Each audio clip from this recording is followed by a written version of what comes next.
को प्राप्त हुए। इस प्रकार से जो भगवान इस कथा को सुनता है, भगवान का चिंतन करता है, भगवान उसके दुखों को हर लेते हैं। इसीलिए भगवान का एक नाम है हरि। एक भगवान का अवतार और होगा, जो चौथा अवतार है उसे कहा जाता है, एक बार भगवान मछली बने, एक बार भगवान नरसिंह बने, एक बार भगवान बाराह बने और एक बार भगवान अपने भक्तों के कारण कछुआ बन गए, कच्छप। इसलिए कच्छप बने। तो एक समय की बात है, ये पंचमोरैवतो नाम मनुष्याम ससोदरः।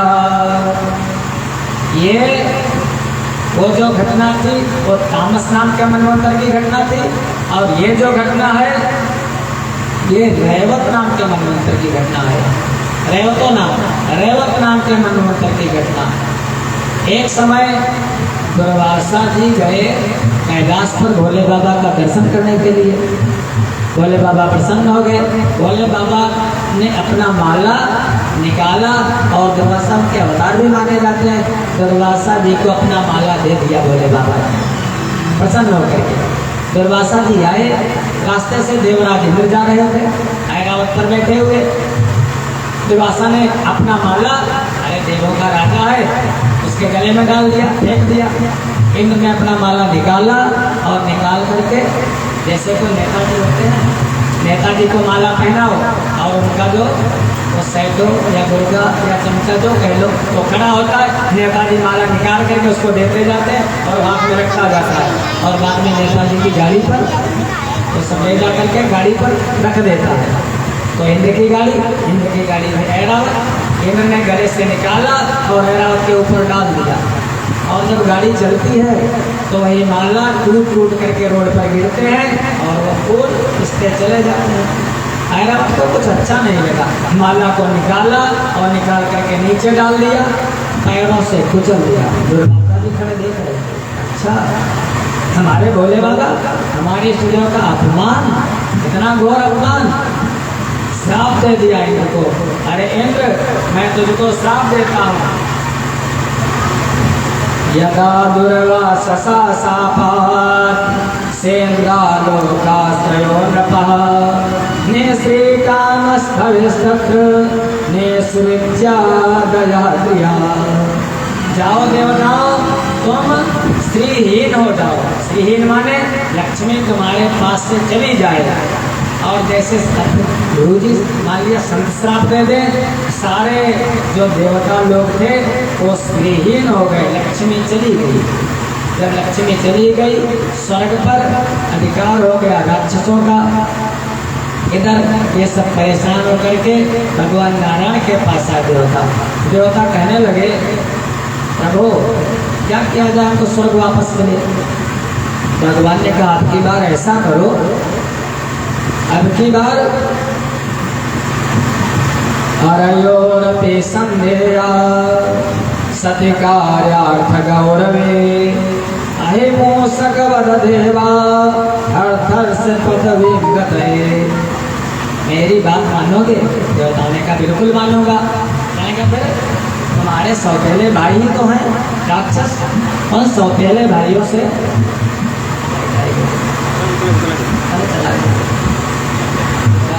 सानू रुक जाए तो काम देख लो, कब तक चली जाए, थोड़ा देख लो 5 मिनट देख लो, कब तक चली जाए। फिर आगे सानू महाराज पलटाओ।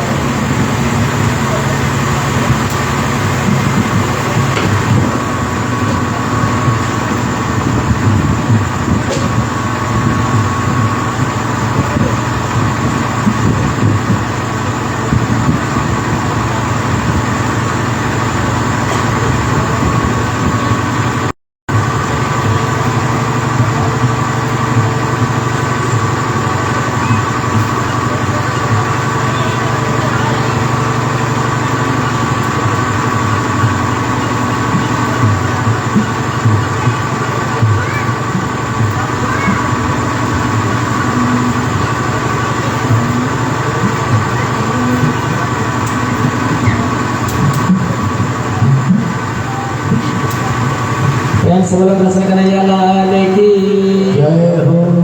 भगवान ने कहा देवता मेरी बात मानोगे? देवताओं ने कहा पर वो बिल्कुल मानूंगा।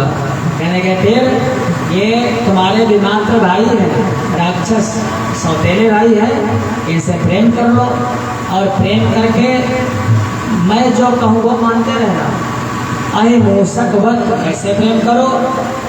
कोई बाजीगर, कोई सांप दिखाने वाला मदारी, वो सांप को पकड़ करके लाया और जो बांस की होती है डलिया, उसी में ला करके अपने तंबू में टांग दिया और तंबू में टांग दिया।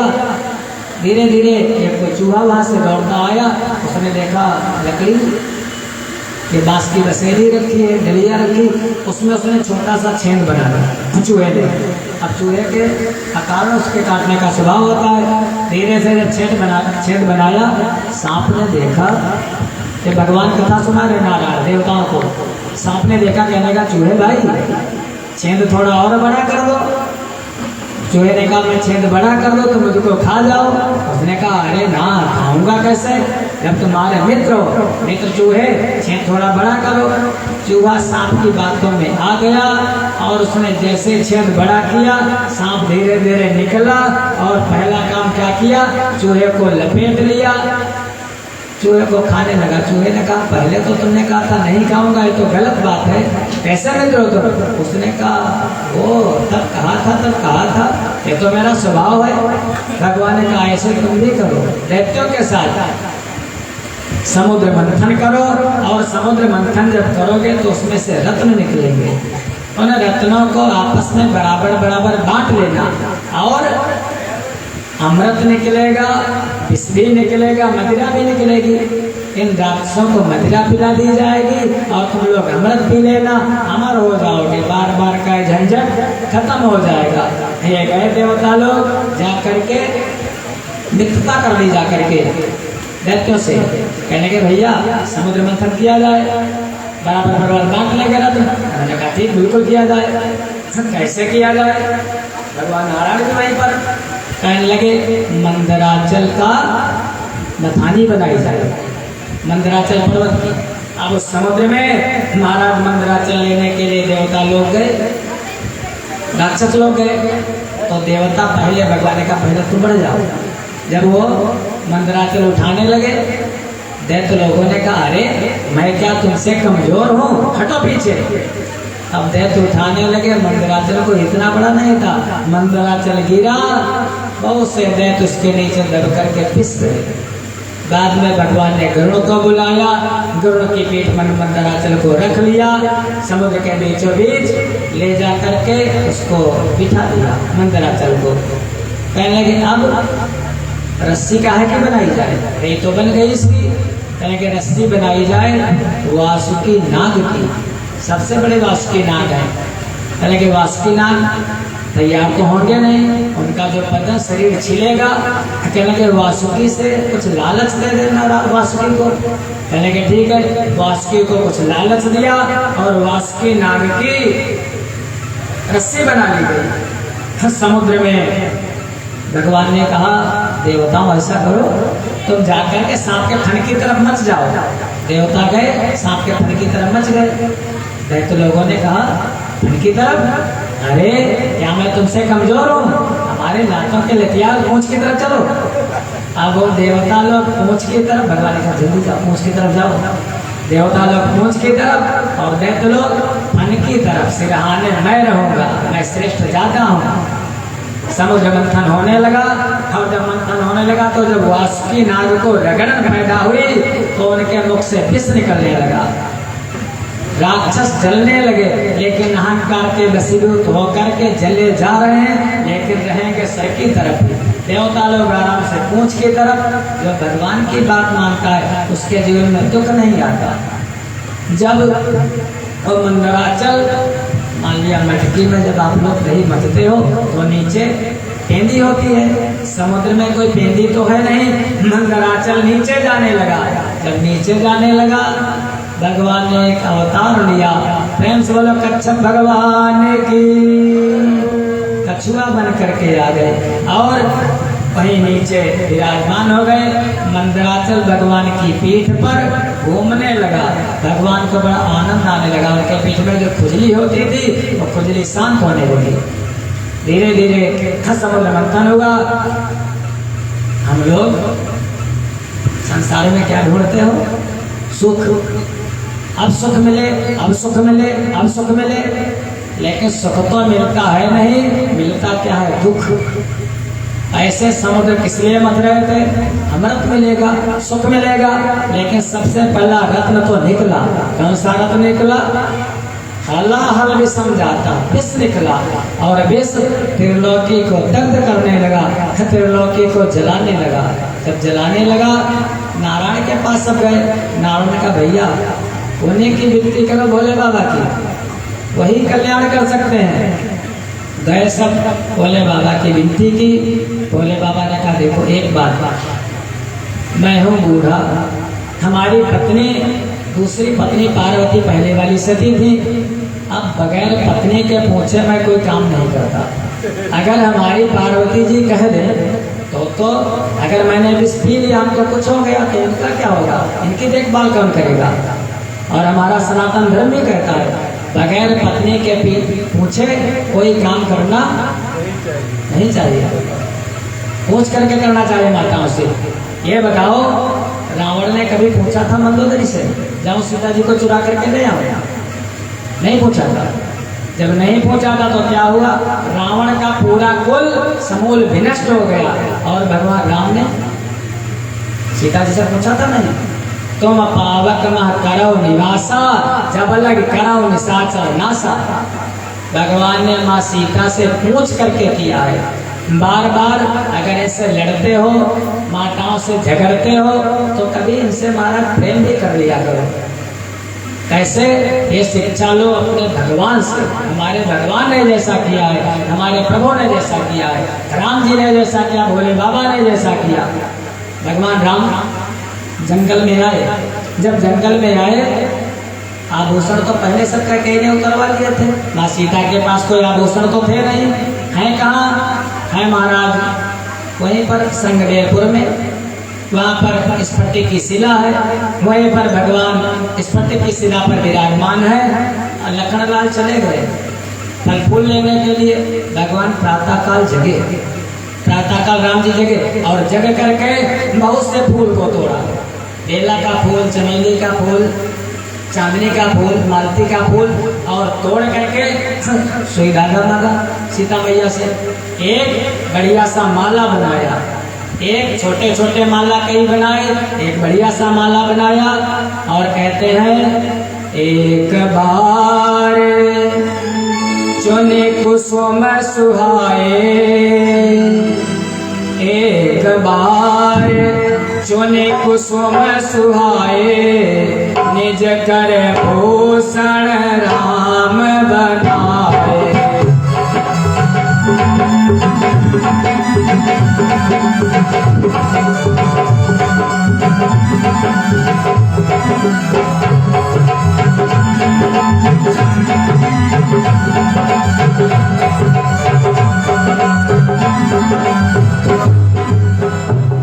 कहे पहरा ए प्रभु सागर,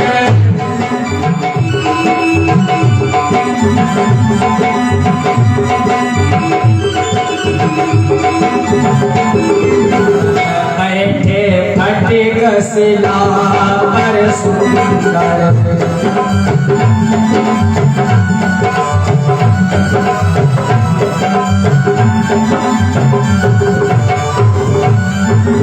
माता सीता जी को बुलाया आकर के सही। ऐसे नहीं, सुनती हो इधर आओ, ऐसे नहीं। अरे प्रिय एक बात सुनो, थोड़ा प्रेम से बुलाया, आदर से बुलाया, स्फटिक शिला पर बिठाया और गले में हार पहनाया, उन्हीं पुष्पों का हार। सीता पहराए प्रभु सागर, हाथ का, गले का, कान का, जूड़े का अपने हाथ से पहनाया भगवान राम जी ने। फिर जब आप अपनी पत्नी के साथ ऐसा करोगे तो पत्नी क्या करेगी? क्या करेगी महाराज? बहुत प्रेम करेगी, जैसे माता सीता ने किया। भगवान राम का जो मस्तक था तो अपनी गोद में मैया सीता जी ने रख लिया। उसी समय वो जयंत आता है और माता सीता के चोंच मारता है। तो ये शिक्षा लो, जैसे भगवान राम ने, जैसे भगवान भोले बाबा ने, एक गाड़ी के दो पहिया हैं, दो पहिया। अगर एक जरा सा भी खराब हो गया तो फिर गाड़ी ठीक ठाक चलती नहीं। जो अच्छी पत्नी होती है, धर्म पत्नी होती है, तो दो हाथ पत्नी के और दो हाथ पति के, कितने हो गए? 4। वो चतुर्भुज हो जाता है, नारायण के स्वरूप हो जाता है। और जिसकी कर्कशा होती है महाराज कभी कभी, वो कैसा होता है? चतुष्पाद, 2 पैर पत्नी के, लत्ती लत्ता जो होता है, 2 पैर पत्नी के, 2 पैर पति के, वो चतुष्पाद, उसका जीवन कैसा हो जाता है? पशु के जैसा हो जाता है महाराज। 2 संत थे, एक का नाम था तुकाराम, दूसरे का नाम था नामदेव।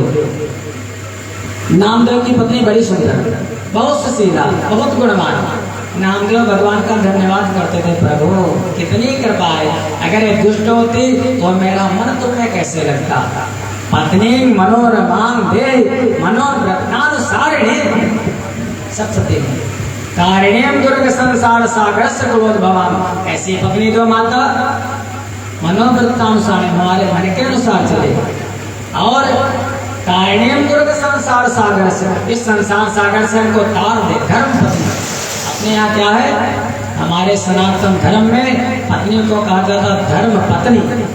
और वो लोग जो ज्यादा अंग्रेज होते हैं, ज्यादा पढ़े लिखे होते हैं, वो क्या कहते हैं? आप लोग क्या कहते हैं? पत्नी या वाइफ? ज्यादा पढ़े लिखे वाले कहते हैं वाइफ। और वाइफ जिसकी होती है उसकी सारी लाइफ वो खराब कर देती है, वही वाइफ। और धर्म पत्नी जो धर्म की ओर ले जाती है, वो धर्म पत्नी होती है महाराज। और इसीलिए एक गाड़ी के 2 पहिए। और तुकाराम की बड़ी कर्कशा। तुकाराम कहते प्रभु अगर सुंदर होगी तो इसमें मन लग जाता, अगर कर्कशा भी है तो भी संतोष, अगर अच्छी भी है तो भी संतोष। भोले बाबा ने कहा बिना पूछे कुछ नहीं।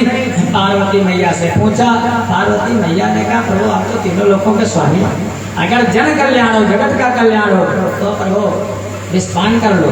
भोले बाबा ने कहा ठीक है। उसी समय वो जो विष निकला था भोले बाबा के लिए क्या, वो तो जरा सा था महाराज, बस एक ही घूंट कंठ तक गया, काली वह विष का जाम हुआ, मर गया गला नीला शिव का, तब नीलकंठ शिव नाम हुआ।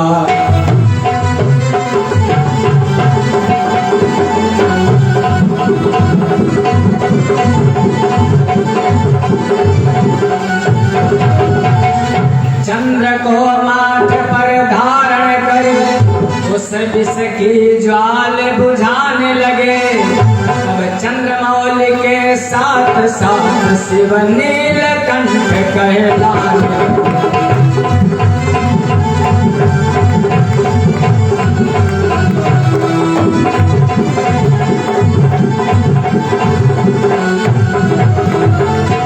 भोले बाबा ने विस्पान किया। वहीं पर उनके गण लोग थे, सांप थे, बिच्छू थे, विषैले जीव थे, उन्होंने प्रसाद समझ करके थोड़ा थोड़ा चाट लिया, वो भी विषैले हो गए। भगवान का नाम पड़ गया नीलकंठ। उसके बाद दूसरा रत्न निकला चंद्रमा, सभी ने कहा विषय गर्म, चंद्रमा है शीतल, ये भी भोले बाबा को दे दिया जाए, वो भी भोले बाबा को दे दिया गया। अब एक नाम हो गया नीलकंठ और दूसरा नाम हो गया चंद्रमौली। भगवान भोले बाबा के पर्यायवाची है सब। इस प्रकार से भोले बाबा ने जगत की रक्षा की। समुद्र का मंथन होता रहा, रत्न निकलते रहे। महाराज श्री मणिरंभा बारुणी अमीय शंख गजराज धनवंतरि धनुधेनु तरु विष चंद्र अरुबाज। कौस्तुभ मणि निकली, वो भगवान के हृदय में जाकर के अपने आप लग गई। महाराज कल्प वृक्ष निकला, स्वर्ग की शोभा बढ़ाने लगा। आविर्धानी कामधेनु गौ माता निकली, वो स्वर्ग की से शोभा बढ़ाने लगी। और उच्छश्रवा नाम का घोड़ा निकला, वो बलि को दे दिया गया। राक्षसों को भी भाई बराबर बराबर रत्न बटे। उसके बाद निकली वारुणी देवी, श्रीमणि रंभा रंभा नाम की अप्सरा, वो स्वर्ग की शोभा बढ़ाने लगी। वारुणी, जैसे वारुणी देवी निकली, वो जो आप लोगों में ही महाराज देवता हैं और आप लोगों में ही निशाचर हैं। सड़क पर हम लोग भी निकलते हैं और निशाचर भी निकलते हैं। हम लोग निकलते चले जाते हैं लेकिन निशाचर जैसे निकलते हैं। उनको क्या दिखाई देता है? आइए देखिए, यही है ना। उनके वही वारुणी देवी उनके मन में, वो आइए देखिए। उन्होंने कहा देखो बहुत सुंदर, वाह वाह आओ। वारुणी देवी को उन सबने पान कर लिया, मदिरा उसी से निकली महाराज। उसके बाद एक भगवान का अवतार हुआ, अमृत कलश लेकर के महाराज, जिनका नाम पड़ा, प्रेम से बोलो धन्वंतरी भगवान की। अमृत कलश लेकर के धन्वंतरी प्रकट हुए। वहीं पर देवताओं और दैत्यों में होड़ मच गई, ये अमृत मैं पीऊंगा, मैं पीऊंगा। राक्षस लोग कलश लेकर के भाग गए। जब भाग गए, देवताओं ने कहा क्या करूं? भगवान ने क्या अवतार और लिया। प्रेम से बोलो मोहिनी भगवान की। मोहिनी अवतार लिया भगवान ने। अमृत कलश ले जाकर के देव राक्षसों से छीन लिया। अरे इतने सुंदर, राक्षस मोहित हो गए। कहने कि एक लाइन से बैठो, मैं भी पिलाए देता हूँ। भगवान ने लई अमृत देवतन को दे दियो, आप हलाहल पान किए। बोले बाबा ने अमृत तो देवताओं को दे दिया था और भगवान नारायण ने देवताओं को अमृत और दैत्यों को वारुणी पिला दी। दो राक्षस बैठ गए थे देवताओं की प्रकृति में, एक सूर्य दूसरे चंद्रमा। लेकिन उन्हीं के पास बैठ गया था एक दैत्य राहु नाम का। जैसे प्रकाश के देवता थे, उन्होंने भगवान से बता दिया। भगवान ने सुदर्शन चक्र से उसका सर काट दिया। विनती करने लगा, प्रभु अब हमारे कितने भी अंग भंग करो, नाथ अब मैं मरूंगा नहीं। भगवान ने नवग्रह में स्थान दिया। राहु और केतु दो हो गए। उसी के बाद वो जो पहले निकली थी, जिनका नाम था श्री माने लक्ष्मी। लक्ष्मी जी गले में जयमाला लिए घूम रही हैं। इसके गले में डाले बहुत से लोग वहाँ पर बैठे हैं, देवता भी बैठे हैं, दैत्य भी बैठे हैं, ऋषि भी बैठे हैं, संत भी बैठे हैं। तो सोचने लगी ये जो दैत्य है ये दुर्गुणी है, ये पापी है। तो दुर्गुणियों के पास, दैत्यों के पास, पापियों के पास तो लक्ष्मी जाती नहीं है। फिर बोले बाबा वहाँ पर बैठे थे, कहने लगे यहाँ पर भी पवित्रता तो है नहीं। तो गण लोग थे वहाँ पर भी देखा, देख करके अनदेखा कर दिया। इसी लोग बैठे थे, इनको हमारी क्या जरूरत, वहाँ से भी अनदेखा कर दिया। लेकिन चाहते सब है, दैत्य भी चाहते हैं, ऐसा कोई नहीं भैया जो लक्ष्मी को ना चाहे। लेकिन जो लक्ष्मी को नहीं चाहता है उसी का कल्याण होता है। बिल्कुल किनारे, बिल्कुल दूर कोई बैठा था। कैसे बैठा था? शांताकारं भुजगशयनं पद्मनाभं सुरेशम। भगवान नारायण बैठे थे, कोई चाह नहीं। लक्ष्मी गई और जाकर के वहीं पर नारायण के गले में जयमाला डाल दिया। जब जयमाला डाल दिया, पूछने लगे परीक्षित प्रभु ये बताओ, वो तो उनकी नित्य सहचरी, नित्य अनुधांगिनी है, और आप कहते हो समुद्र से निकली सिंधु सुता प्रियकंता। कहने लगे एक दिन बैठे थे वैकुंठ में, वैकुंठवासी भगवान विष्णु। लक्ष्मी जी ने कहा प्रभु अपने यहाँ कोई उत्सव नहीं होता है। बोले बाबा के दो बेटे हैं, गणेश खड़ानंद, उन्हीं का जन्म दिवस मना लेते। उनकी पत्नी है अर्धांगिनी है, मैरिज एनिवर्सरी मना लेते हैं, शादी की सालगिरह मना। हम लोग तो अनादि अनंत हैं, कभी कोई कार्यक्रम नहीं। प्रभु ने कहा ऐसा करो समुद्र में घुस जाओ, और समुद्र से जब तुम निकल आओ जो मंथन होगा उसी दिन हम लोग सालगिरह मना लिया करेंगे, सबको बुला लिया करेंगे। तो समुद्र में इसीलिए लक्ष्मी जी प्रवेश कर गई थी। निकली, निकल करके जयमाला डाल दिया। नारायण ने कहा फिर ठीक है अब तो चलो वैकुंठ। लक्ष्मी ने कहा प्रभु अभी वैकुंठ नहीं चलेंगे। कहने के किस लिए? कहने के हमारी बड़ी वाली बहन जी। कहने के कौन बहन जी? कहने लगे हमारी बड़ी बहन का नाम है ज्येष्ठा। छोटी वाली लक्ष्मी और बड़ी वाली ज्येष्ठा। प्रभु हे पति देवता हमारी बहन का कहीं विवाह करवा देते तो मैं भी चलती, ये बोझ है हमारे सर पर। भगवान ने कहा ठीक है देखता हूँ।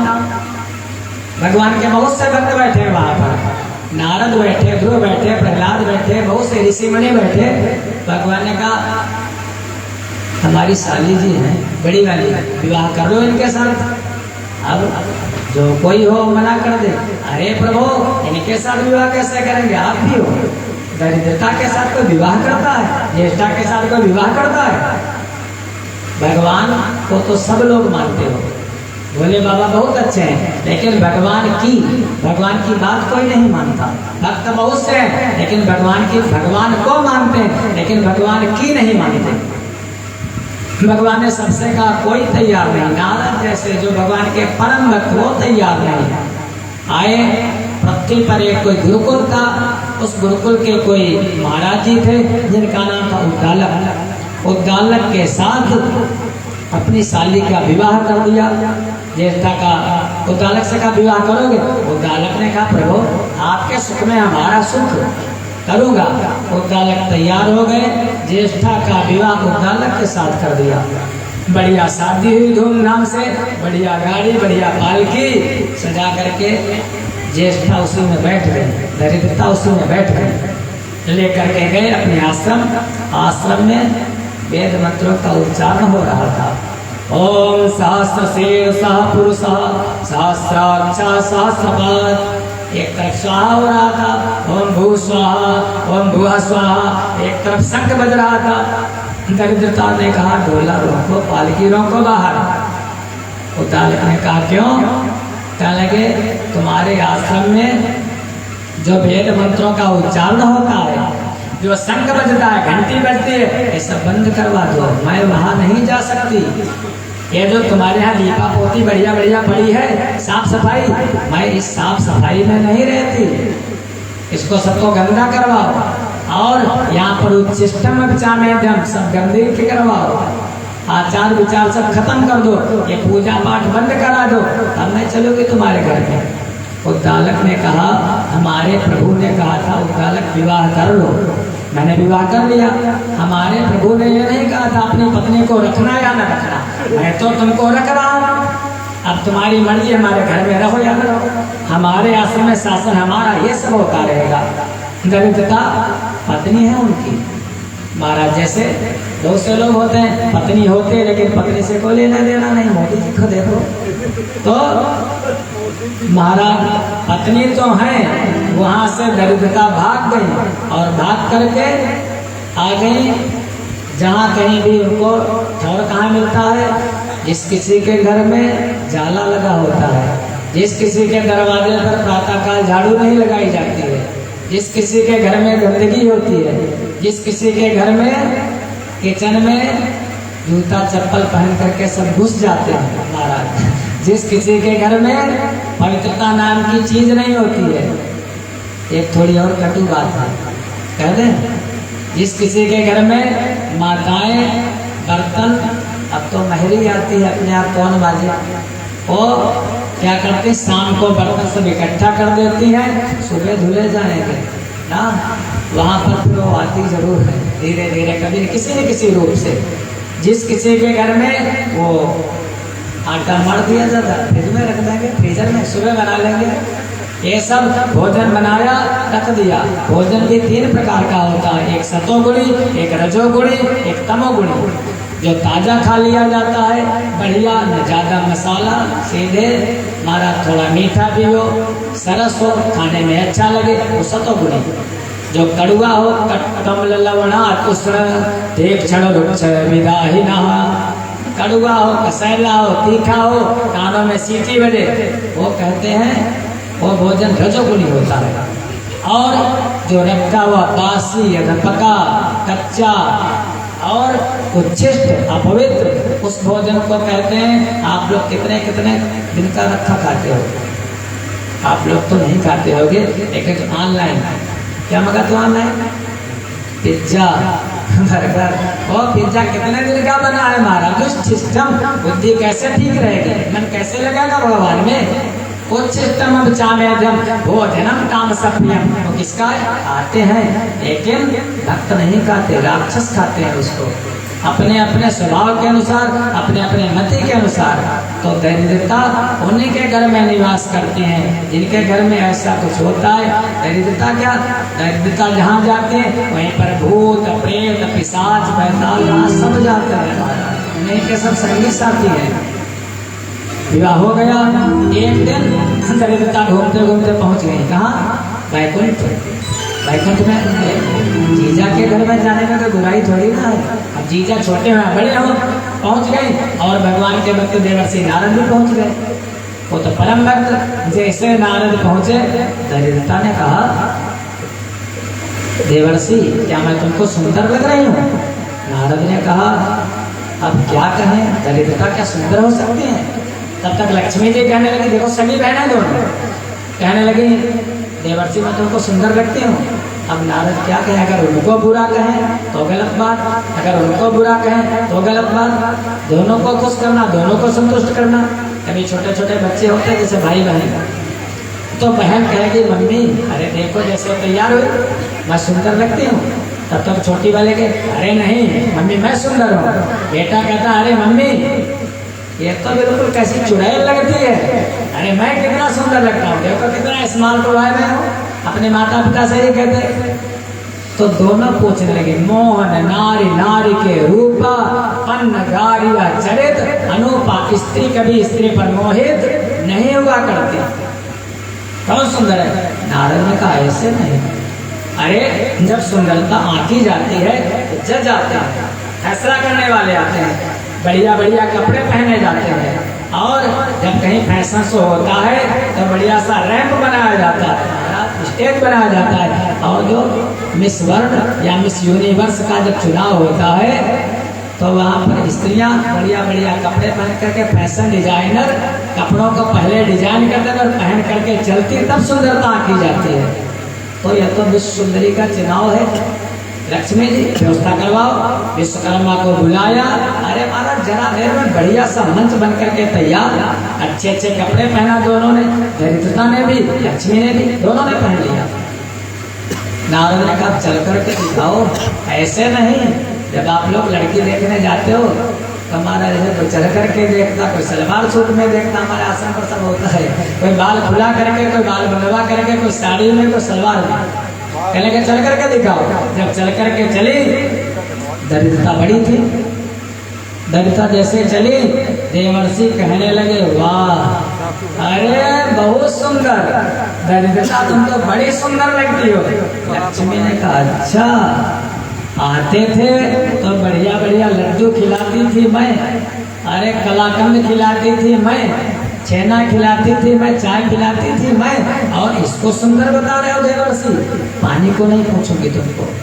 दरिद्रता चलती चली गई, और जब वहां से वापस आई तो नारद जी कुछ नहीं बोले।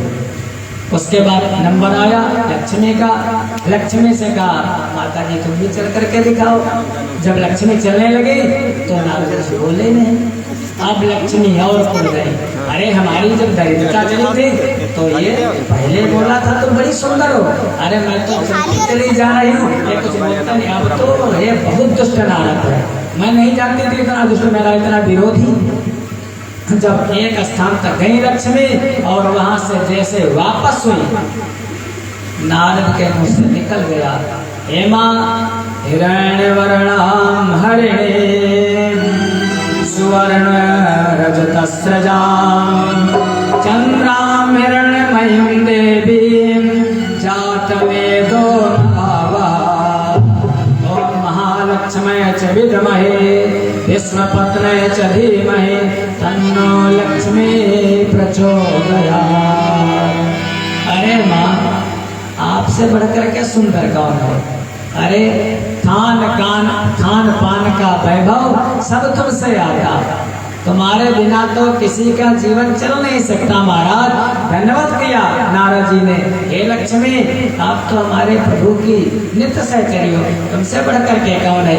लक्ष्मी धन्य हो गई। वाह नारद, ये ना प्रशंसा यही तो है, किसी की प्रशंसा कर दो महाराज, कुछ मांगना है तो प्रशंसा करो, ये प्रसन्न हो जाएगा। और अगर किसी से कोई तुम्हारी प्रशंसा करे तो सावधान हो जाओ, प्रशंसा करेगा तो कोई रिक्वायरमेंट जरूर करेगा। भगवान के यहाँ पर ऐसा हुआ। कहने का भाव ये, नारद कहने लगे दरिद्रता जब जाती है तब सुंदर लगती है पीछे से, और लक्ष्मी जब आती है तब सुंदर लगती है आगे से। लक्ष्मी जी पीछे से सुंदर नहीं लगती, जब वापस आती तब। और लक्ष्मी जी रहती कहाँ है, कहाँ रहती है? एक कोई सेठ था, वो सेठ की 4 बहुएं थी। अब वो चारों बहुएं बहुत सुशीला बहुएं थी। सेठ जी को एक दिन सपना आया, तो सपने में लक्ष्मी जी ने दर्शन दिया। सेठ जी, कल मैं तुम्हारे घर को छोड़ करके चली जाऊंगी। सेठ ने कहा भैया ऐसा मत करो। लक्ष्मी ने कहा बहुत दिन रही, अपने जाने वाली होंगे। कहने लगे तो फिर ऐसा करो।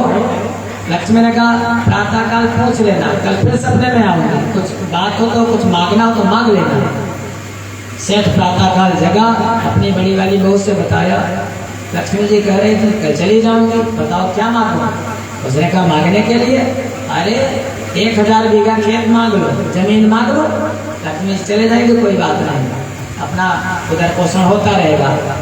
दूसरी से पूछा, उसने कहा अरे अरबों खरबों डॉलर मांग लो, पैसे मांग लो, जीवन चलता रहेगा, चली जाए कोई बात नहीं। तीसरे से पूछा, उसने कहा बढ़िया बढ़िया अन्न मांग लो, वस्त्र मांग लो, यही तो आवश्यकता है। लक्ष्मी जा जाने दो। जो सबसे छोटी वाली थी सेठ, उससे भी पूछा। छोटी वाली बहू ने कहा पिताजी अगर माँ से कुछ मांगना है, माँ सपने में आए तो उनसे कहना भैया हमारे घर में सुमति बनी रहे, हमारे घर में विरोध ना, कुमति ना आए, सबका मन मिला रहे, मतभेद हो लेकिन मनभेद ना हो। सेठ ने कहा ठीक है। सेठ को बात अच्छी लगी। जब रात में फिर सपने में मैया आई लक्ष्मी, कहने के कुछ मांगो सेठ जी, जा रहे हूँ। सेठ ने कहा भैया हमारे घर में सुमति बनी रहे बस। लक्ष्मी ने कहा तूने तो हमको ही मांग लिया। जहाँ सुमति तहाँ संपत्ति नाना, जहाँ सुमति तहाँ संपत्ति नाना, जहाँ कुमति तहाँ विपत्ति निधाना।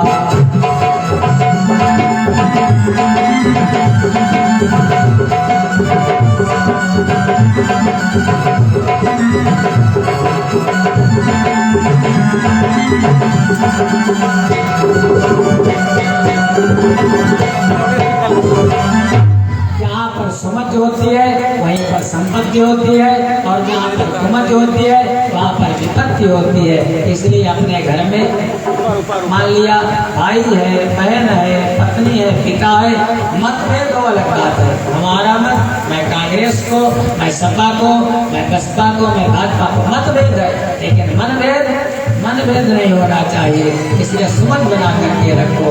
लक्ष्मी जी निरंतर आप लोगों के घर में रहें, आप लोगों का कल्याण करें। समुद्र मंथन हुआ, वहीं पर देवताओं ने अमृत पी लिया। अमृत पी करके राक्षस से युद्ध होने लगा, राक्षसों को खदेड़ दिया, राक्षस भाग गए, बहुत से राक्षस मारे गए।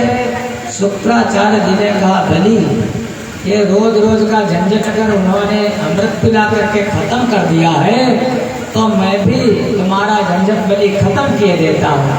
चलो समुद्र के किनारे भृगुकच्छ क्षेत्र में, भृगुकच्छ जिसको आज हम लोग आजकल कहते हैं भरूच, वहीं चलो समुद्र के किनारे 100 अश्वमेध यज्ञों का अनुष्ठान करो। वहीं पर बनी गए और 100 अश्वमेध यज्ञ का एक साथ संकल्प ले लेते हैं। एक खत्म होता दूसरा शुरू हो जाता, और उसी यज्ञ में महाराज भगवान का एक अवतार होता है। उसी यज्ञ में वो भगवान आते हैं। वो कौन से भगवान है? भगवान का 5वां अवतार, उसके हम लोग कल मध्याह्न काल में चर्चा करेंगे। वामन भगवान और परशुराम भगवान, और उसके बाद भगवान राम और विग्रहवान धर्मा, उनकी हम लोग कल चर्चा करेंगे मध्याह्न काल में। और सायंकाल अष्टमस्तु स्वयं हरि, जिनके नाम से भागवत है जो हमारे कन्हई हैं, जो हमारे कृष्ण हैं, उनका अवतार कल सायंकाल में, वैसे तो भागवत का सप्ताह होता साप्ताहिक, उसमें भगवान का प्राकट्य चौथे दिन मनाया जाता, चौथे दिन। लेकिन ये उन्हीं की कृपा से 5 दिवसीय आयोजन था, तो हम लोग कल शाम को अपने कन्हई का प्राकट्य दिवस, कल चौथे दिन, जैसे अपने घर में अपने बच्चों का आप लोग मनाते हो और भागवत यहाँ पर होती होगी तो आप लोग मनाते होगे, बताने की बात नहीं है। तो जो आप लोगों को अच्छा लगे, बर्थडे में जो कुछ भी आप लोग लाते हो अपने बच्चों के लिए, वो किसके लिए लाना है? उन भगवान के लिए, उन कन्हई के लिए। जो प्रसाद आप लोग लाओगे वो प्रसाद आप लोगों को प्राप्त होगा, क्योंकि वो तो भावो ग्राही जनार्दन, चाहे गुब्बारा लाना, चाहे टाफी लाना, चाहे बिस्कुट लाना, चाहे केक लाना, जो आपको अच्छा लगे वो लेकर के आना। कल भगवान का कन्हई का प्राकट्य दिवस सायंकाल की वेला में हम सभी लोग मनाएंगे और यहीं पर अपनी वाणी को विराम देते हैं। समुद्र मंथन की कथा से हमको ये शिक्षा लेनी चाहिए, समुद्र मंथन माने हमारे हृदय का मंथन। निरंतर अपने हृदय का मंथन करो। जो वासुकी नाग है, वो वासुकी नाग हमारे मन में जो हजारों कामनाएं आती है, वो वासुकी नाग, और जो उसमें से विष निकलता है, अतिरा निकलती है, जो दुर्गुण है, हमारे मन में कुविचार आते, वो समुद्र मंथन माने हमारे हृदय का मंथन। कथा भगवान की सुनो, सुनने के बाद मनन करो, और मनन करने के बाद कुछ अगर अच्छा लगे तो अपने जीवन में उतारो निधिध्यासन। ये भगवान के 10 अवतारों की कथा भागवत सार। आज यहीं पर वाणी को विराम देता हूँ। कल मध्याह्न काल की वेला दोपहर में 3 बजे से 5 बजे तक और रात्रि काल 8 बजे से 10 बजे तक सभी लोग अधिक से अधिक संख्या में पधारें, और जितने भी श्रोता आते हैं महाराज बहुत बहुत सबको धन्यवाद। और थोड़ी हमारी कथा कठिन होती है ना, और ज़्यादा भजन भी नहीं होते, ज़्यादा नाच गाना भी नहीं होता, ताली भी नहीं बजवाते, लेकिन क्या है जो मूल कथा है भगवान की, जो भगवान की कथा भक्तों के दुखों को हर लेती है, वास्तव में वो कथा है। आप लोग सुने, आप सभी लोगों का मंगल हो, आपका परिवार निरंतर सुखी रहे, इसी कामना के साथ वाणी को विराम। सर्वे भवन्तु सुखिनः, सर्वे सन्तु निरामया, सर्वे भद्राणि पश्यन्तु मा कश्चित् दुःखभाग् भवेत्। ओम पूर्णमदः पूर्णमिदं पूर्णात् पूर्णमुदच्यते पूर्णस्य पूर्णमादाय पूर्णमेवावशिष्यते। ओम शांति शांति